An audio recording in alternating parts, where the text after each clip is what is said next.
Assalamualaikum warahmatullahi wabarakatuh. Perkenalkan saya Cindy Octavia dari kelas C3 Fakultas Manajemen.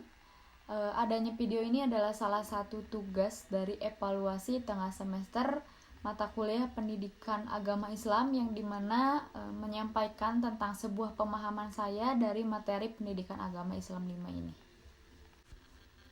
Di bagian pertama ada Tariful Quran, yang dimana pengertian Tariful Quran yaitu tafahur adalah suatu metode untuk lebih memudahkan mengamalkan ajaran-ajaran Al-Quran atau hadis.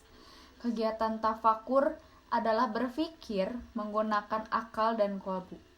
Sedangkan tujuan bertafakur adalah untuk meningkatkan kesadaran, bukan untuk menjadi pintar. Tafakur mempunyai nilai yang sangat istimewa di sisi Allah Subhanahu wa Ta'ala.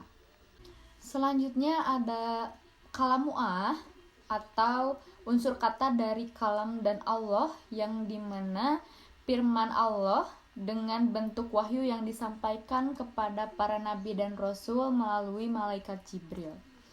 Terus ada Al-Quran yang diturunkan secara mutawir atau secara berturut-turut, berurutan, berangsur-angsur dan lain sebagainya. Jadi Al-Quran ini diturunkannya secara berangsur-angsur, tidak secara sekaligus, dengan sesuai dengan permasalahan yang terjadi kepada Nabi Muhammad saat menjadi Rasul. Untuk hikmah Tariful Quran yang pertama yaitu untuk menjawab permasalahan umatnya, yang kedua untuk memudahkan dan dalam menghafal dan memahami, terus sebagai metode mendidik umat secara bertahap, dan yang terakhir sebagai kebesaran Allah Subhanahu wa Ta'ala. Untuk sejarah Al-Quran, kita sering mengetahuinya dengan istilah nuzulul Quran atau turunnya Al-Quran, di mana nuzulul Quran ini diperingati sebagai penghormatan atau pengagungan terhadap Al-Quran.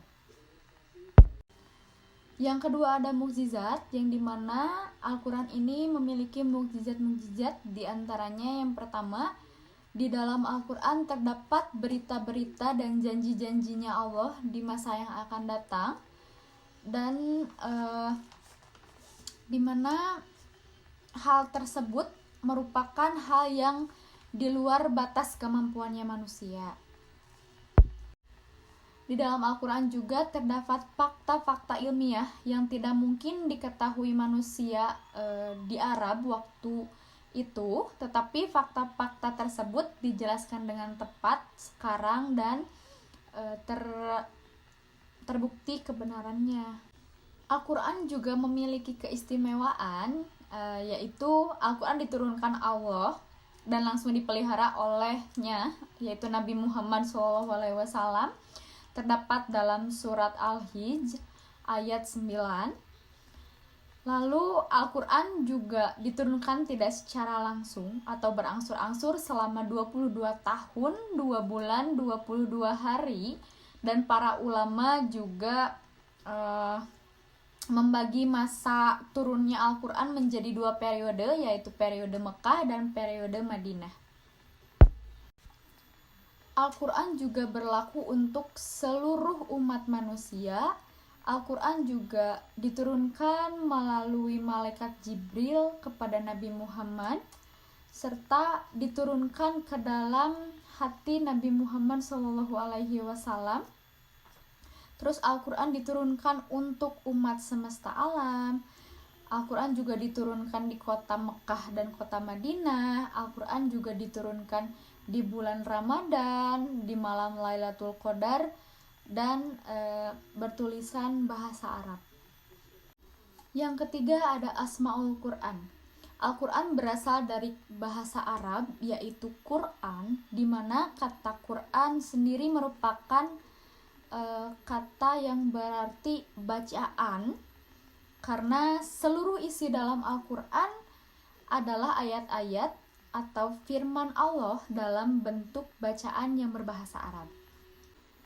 Secara istilah, Al-Quran juga diturunkan kepada Nabi terakhir yaitu Nabi Muhammad SAW melalui malaikat Jibril yang tertulis dalam mushaf merupakan ibadah.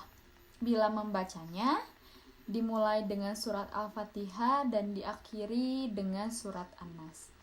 Dalam Alkitab yaitu yang berarti Al-Huda atau penunjuk, Ar-Rahman adalah rahmat, An-Nur adalah cahaya, Ar-Ruh atau menghidupkan sesuatu, dan Asyifa penawar atau obat.